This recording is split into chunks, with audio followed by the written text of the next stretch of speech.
Point है, ये point है महाराज जी आपका कि अगर दूसरे पक्ष को लग रहा है कि आप शंकराचार्य नहीं है तो उनको जाकर कोर्ट में ज्यादा तेजी दिखानी चाहिए कि जिस पद को सुशोभित करने वाला एक शंकराचार्य होना चाहिए, अगर आप वो नहीं मानते हैं कि आप हैं तो उनको जाकर तेजी दिखाकर इस मुकदमे में, ये पॉइंट है आपका, इसलिए हमें कोई जल्दी नहीं है। ठीक है, ठीक है। उनको दिक्कत थी वो जाते। अच्छा, उन्होंने जो उनका वकील है ना, भारत सरकार का सॉलिसिटर जनरल, वो उनका वकील है, इसका मतलब भारत सरकार लड़ रही है उनकी तरफ से।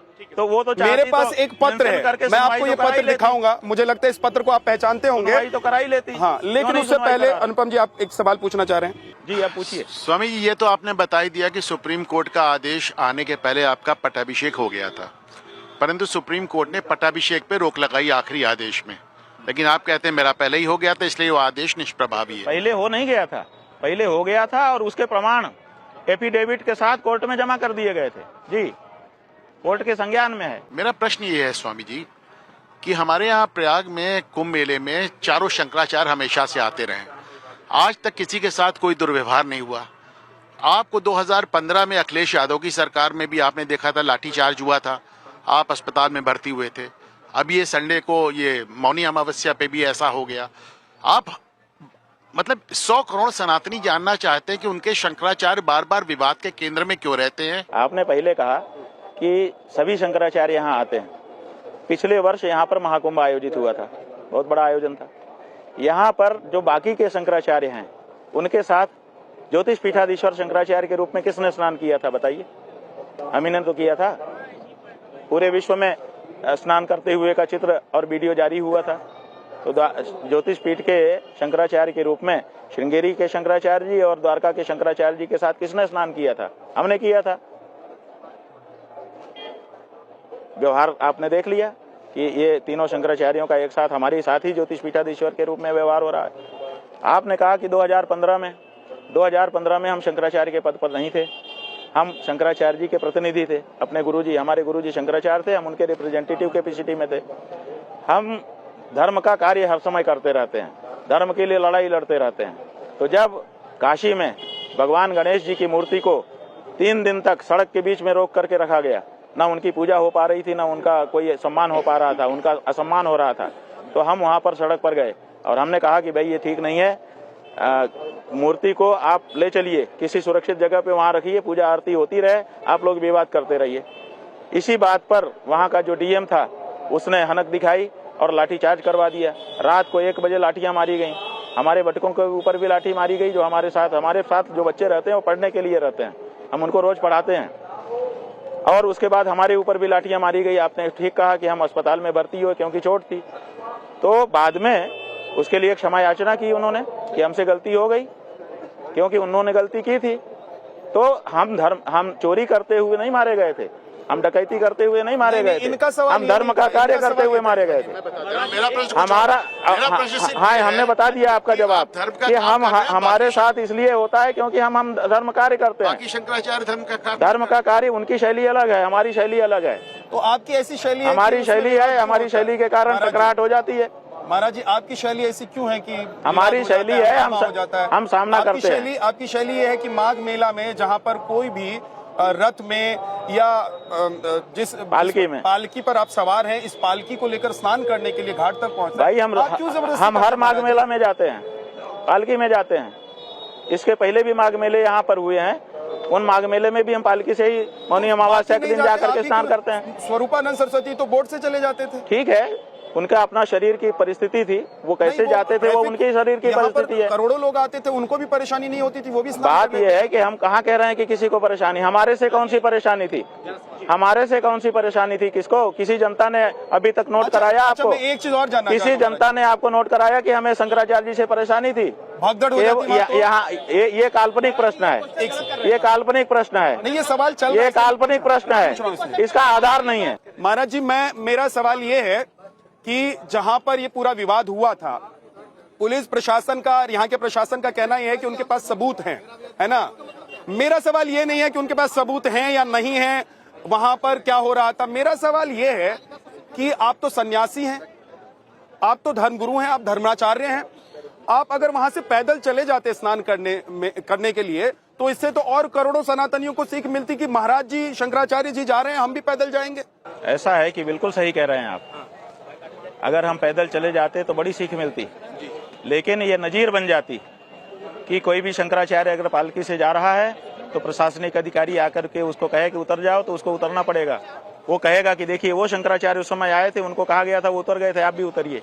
तो ये एक गलत नजीर बन जाती, जिससे आगे के शंकराचार्यों की मान मर्यादा में बाधा आ जाती। इसलिए मान मर्यादा की रक्षा के लिए हमको इस पर स्टेक लेना पड़ा, और ये लेना पड़ता है। लेकिन ये तो ऐसे हजारों उदाहरण हम आपको बताएंगे जहाँ पर मान मर्यादा के लिए लोगों ने स्टेक लिए हुए हैं। लेकिन महाराज जी पालकी पर माघ मेले में जाने की एक बार अगर आपने अपनी मर्यादा से समझौता किया तो बार नहीं, हम कोई गलत परंपरा स्थापित नहीं कर रहे। का कहना है देखिए, गलत परंपरा हम नहीं स्थापित कर रहे। आप गलत आरोप लगा रहे हैं हमारे ऊपर। आपके आधार क्या है ऐसा कहने के पीछे? आपका कौन सी गलत परंपरा आप स्थापित कर रहे हैं? प्रशासन कह रहे कि गलत परंपरा स्थापित कर रहे हैं। प्रशासन कह रहे कि प्रशासन नहीं, तुम बोल रहे हो कि आप गलत परंपरा स्थापित कर रहे हैं। मैं सवाल पूछ रहा हूँ महाराज जी, आप नाराज क्यों? आप नाराज क्यों? आप जवाब दीजिए हमको। मैं जवाब दे रहा हूँ, मैं दे रहा हूँ। प्रशासन का कहना है कि प्रशासन का कहना नहीं, आपने कहा कि आप गलत परंपरा। प्रशासन अपना जवाब क्या यहाँ पर प्रशासन का कानून नहीं चलेगा? ये यहाँ पर प्रशासन की बात क्यों ला रहे हो? मैं इसलिए ला रहा हूँ, प्रशासन कह रहा है परंपरा बता दीजिए महाराज जी, परंपरा आप बता दीजिए, परंपरा क्या है? को जानकारी नहीं है कि हम पालकी से पहले भी स्नान करने जाते रहे हैं। नहीं, अमावस्या को आप ही जाते रहे कि सब जाते रहे? हम अपनी बताएंगे कि दुनिया की बताएंगे? नहीं, आपको तो सबके बारे में पता है। प्रशासन को जानकारी होनी चाहिए ना। प्रशासन के पास लाखों रुपए का सीसीटीवी लगा रहता है। प्रशासन के अधिकारी एक एक चीज नोट करते रहते हैं। सब चीज लिखित पढ़ित में रहती है। हम पहले भी पालकी से ही स्नान करने जाते रहे हैं। प्रशासन का अधिकारी हमको लेकर के जाता रहा है, और इस बार भी प्रशासन का अधिकारी ही हमको लेकर के गया है। ठीक है सर, आप एक सवाल करना चाहते हैं, बोलिए। आपने एक तुलना किया मुख्यमंत्री की एक मुगल शासक से। हाँ, बिल्कुल किया। उस मुगल शासक ने तो केवल मंदिरों को तोड़ा, बनाया नहीं। इन्होंने भी तोड़ा, बनाया नहीं। इन्होंने भी तोड़ा, बनाया नहीं। 150 मंदिर तोड़ दिए और एक नहीं बनाया। चलिए बताइए, पूरी सूची, पूरे फोटोग्राफ, पूरा अक्षांश देशांश सब है हमारे पास। 150 मंदिर तोड़े और एक नहीं बनाया। चलिए, एक मूर्ति रेस्टोर नहीं की गई काशी में, केवल काशी में। और बाहर तो नहीं, बाहर भी बहुत हुआ। हमको तो काशी का डाटा पता है, क्योंकि हम वहाँ रह रहे थे, हमारी तो सामने। मैं केवल ही कहना चाहता था कि काशी में 150 मंदिर तोड़े, एक भी का पुनर्निर्माण नहीं हुआ। बिल्कुल सही है। तो जो आपने कहा कि उसमें अंतर है, वो अंतर तो खत्म हो गया। अन्य स्थानों पर तो बनाया ना, मेरा कहने का मतलब है। आप अन्य स्थानों की बात लेकर के आप आ गए, आप बचाव करिए। हम काशी की एक जगह की जहाँ की बात चल रही है, जहाँ के कारण हम कह रहे हैं उनको, उसी के कारण तो हम कह रहे हैं। जो आंखों से, हमने अपनी आंखों से जो देखा है उसके बारे में हम बोल सकते हैं, बाकी के बारे में हम नहीं बोल रहे हैं। लेकिन महाराज जी, काशी का अगर सरकार चाह रही है कि सौंदर्यीकरण हो, अरे तो भाई सौंदर्यीकरण हो, मंदिरों, हम कहते हैं खूब सुंदर तुम हो जाओ, लेकिन इनको मार करके तुम प्लास्टिक सर्जरी करोगे? तुम सुंदर होना चाहते हो, इनको मार दोगे? तुम्हारे सराउंडिंग में जो होंगे सबको मार फेंक दोगे। तो आपसे भी अगर सवाल पूछ लिया जाए कि आप पालकी लेकर जाना चाहते हैं, बाकियों का रास्ता रोक देंगे? पालकी का रास्ता हमको, किसका रास्ता रोक रहे हैं? बाकी लोग जा रहे थे, यहाँ से संगम तक 3 किलोमीटर हम गए थे। किसने शिकायत की कि हमने रास्ता रोका? बताओ। ठीक, ओके। किसका रास्ता रोका? ठीक है। आपने मंदिरों को नेस्तनाबूद कर दिया। आप हमारा उदाहरण उनके साथ दे रहे हो। हम तो जनता के साथ एकाकार होकर के जा रहे थे। एक जनता को क्षति नहीं पहुंच रही थी, बल्कि खुश हो रहे थे कि शंकराचार्य जी हमारे बीच में हैं। ठीक। और वहाँ पर मंदिरों को नेस्तनाबूद कर दिया गया, सदा के लिए समाप्त कर दिया गया।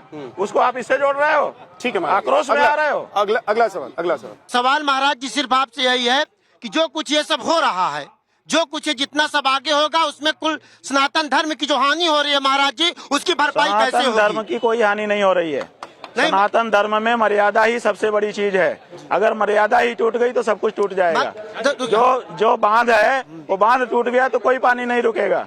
इसलिए बांध को सुरक्षित रखना बहुत जरूरी होता है। और सनातन धर्म में मर्यादा ही बांध है और बाकी सारा धर्म पानी है। महाराज जी, ये बांध नहीं टूटना चाहिए, मर्यादा नहीं टूटनी चाहिए। महाराज जी, मेरे पास एक पत्र है, ये 2020 का पत्र है, और मैं चाहता हूं कि इस पत्र को, आप, मुझे लगता है कि इस पत्र को जानते होंगे, आपने शायद इस पत्र को देखा होगा। पहले मैं चाहता हूं कि आप वेरीफाई करें कि क्या ये जो प्रेस नोट है ये स्वामी स्वरूपानंद सरस्वती जी के यहाँ का ही प्रेस नोट है? हाँ जी, बिल्कुल वहीं का। इस प्रेस नोट में एक बात बहुत क्लियरली नीचे लिखी हुई है, एक लाइन में, मैं आखिरी लाइन पढ़ रहा हूं। इसमें साफ तौर पर कहा गया है कि हमारे द्वारा अभी तक ज्योतिष पीठ एवं द्वारका शारदा पीठ दोनों पीठों पर किसी को अधिकृत रूप से उत्तराधिकारी एवं शंकराचार्य घोषित नहीं किया गया है। नीचे दस्तखत है स्वामी स्वरूपानंद सरस्वती, हमारे गुरुजी का है जी। इसमें क्या आप प्रश्न पूछना चाहते हैं वो बताइए। वो कह रहे हैं कि आप उत्तराधिकारी- हमने पत्र भी स्वीकार किया है, लाइनें भी स्वीकार की। वो लिख रहे हैं कि ना आप उनके उत्तराधिकारी हैं ना उन्होंने शंकराचार्य के उन्होंने पद ये पर नहीं कहा है, उन्होंने जो कहा है उसको समझिए। उन्होंने कहा है हमने घोषित नहीं किया है, हाँ। इसका मतलब हमने मनोनीत भी नहीं किया है, हमने तैयार भी नहीं किया है, ये नहीं है। उन्होंने लिखा है, साफ लिखा है, पढ़ लीजिए, घोषित। हमने घोषित नहीं किया है, तो बिल्कुल सही है, मैं घोषित फिर नहीं से किया। पढ़ देता हूं। एक सेकंड। उन्होंने कहा कि हमने घोषित नहीं किया है। 2017 में महाराज जी का जो उत्तराधिकार का वसीयत है, वो वसीयत तो पंजीकृत हो चुकी वसीयत थी। घोषित नहीं थी, नहीं, नाम पंजीकृत तो घोषित थी। नहीं थे। नहीं, पंजीकृत तो- वसीयत जो है वो छुपी हुई है। वसीयत 17 में हुई है, 1 फरवरी 17 को हुई है, लेकिन वो उद्घोषित नहीं है। वही तो कह रहे हैं महाराज जी कि अभी तक हमने घोषित नहीं किया है। लेकिन इसका मतलब ये थोड़े है कि हमने मनोनीत भी नहीं किया है, हमने कोई व्यवस्था भी नहीं बनाई है। ये कहाँ लिख रहे हैं? वो कह रहे हैं घोषित नहीं किया है। बिल्कुल सही है, घोषित नहीं है। लेकिन घोषित तो 12 सितंबर को हुआ, उसके पहले कहाँ घोषित था? तो 11 तो उसके सितंबर पहले को जो भी शायद कहेगा, चाहे गुरुजी कहें चाहे चेला जी कहें, यही कहेंगे कि घोषित नहीं है। बिल्कुल सही है, 11 एकदम सही है। सितंबर को तो शांत हो गए थे। हाँ? 11 सितंबर को भाई उसके पहले का ये है, हाँ। वो कह रहे हैं कि घोषित नहीं किया है। बिल्कुल सही है, घोषित नहीं किया था ये तो उन्होंने। ठीक वैसी वो क्या बात हो गलत गई कह रहे जैसे हैं? सुप्रीम कोर्ट ने कहा कि आप शंकराचार्य हैं या नहीं हैं, हम इस पर अभी कुछ नहीं बोल रहे हैं, विचाराधीन आप है। कुछ नहीं बोल रहे हैं, इसका मतलब खंडन तो नहीं है ना। लेकिन इसका मतलब ये भी तो नहीं है कि आपके गुरुजी ने कहा कि नहीं ये हमारे उत्तराधिकारी होंगे या हमारे नहीं जाने के बाद नहीं, इनको हमारे शंकराचार्य नाम लेकर के पूछा गया है गुरुजी से। ये आपके ही संदर्भ में पत्र है। नहीं, आप बोलेंगे ठीक- तो मैं बड़े स्क्रीन पर इसको नहीं दिखा नहीं, दूंगा। सवाल ये है, आप खूब बड़े स्क्रीन पर दिखाइए, छपवा के लगवा दीजिए। लेकिन उसमें लिखा है कि हमने अभी तक घोषणा नहीं की है, हम उसको स्वीकार कर रहे हैं क्योंकि घोषणा नहीं की थी उन्होंने। मेरा एक सवाल और है कि क्या कोई व्यक्ति जो कभी राजनीतिक जीवन से जुड़ा रहा हो वो सनातनियों के इस शीर्ष पद पर विराजमान हो सकता है क्या? ऐसा है कि राजनीति के पद पर जो रहते हैं वो संन्यास नहीं ले सकते, ऐसी तो बात नहीं है। कोई हमारे यहाँ वृतकाध्यापन के लिए निषेध है कि पैसा लेकर के अगर किसी ने पढ़ाया है तो वो सन्यासी नहीं हो सकता। हमने तो वृतकाध्यापन तो किया नहीं है, हमने कोई राजनीति भी नहीं की है। छात्र जिस समय हम थे उस समय छात्र संघ की राजनीति होती है, छात्रों की आवाज उठाने के लिए, उसमें हम जरूर निर्वाचित हुए थे छात्रों के कहने पर। तो उसके बाद मैं ये मान लेता हूं कि ऐसा आप कोई जो कह रहे हैं ऐसा कोई शास्त्रीय यही निषेध है मैं नहीं। ये मान ले रहा हूं कि आप जो कह रहे हैं यही ब्रह्म वाक्य है। ब्रह्म वाक्य से बड़ा वाक्य है, हम कभी झूठ नहीं बोलते। नहीं, मैं झूठ की बात तो कर ही नहीं रहा हूं, मैं ये कह रहा हूं कि प्रक्रिया यही है, क्योंकि प्रक्रिया इसके यही बाद है। जब ये सब चलेगा उसके बाद आप बिल्कुल सवाल हो बिल्कुल सकता है बिल्कुल कि उठे। बिल्कुल। महाराज जी, आपने एक आरोप बहुत गंभीर लगाया।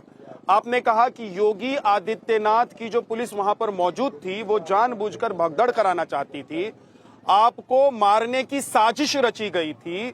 योगी आदित्यनाथ को आपसे क्या दिक्कत है? आपको मारने की साजिश आखिर क्यों रची जाएगी? इसका क्या जवाब है? देखिए, हमने ये क्यों कहा, इसलिए कहा कि हमने वहां पर कुछ अनुभव किया। अनुभव क्या किया कि पहले हमको बहुत देर तक रोका गया, रोक करके माइक में बार बार अनाउंस करके भूमिका बनाई गई कि माहौल बिगाड़ रहे हैं। उसके बाद फिर हमारे लोगों को पकड़ करके हमसे दूर कर दिया गया, इतनी दूर कि हम उनको देख भी नहीं सकते थे, वो भी हमको नहीं देख सकते थे।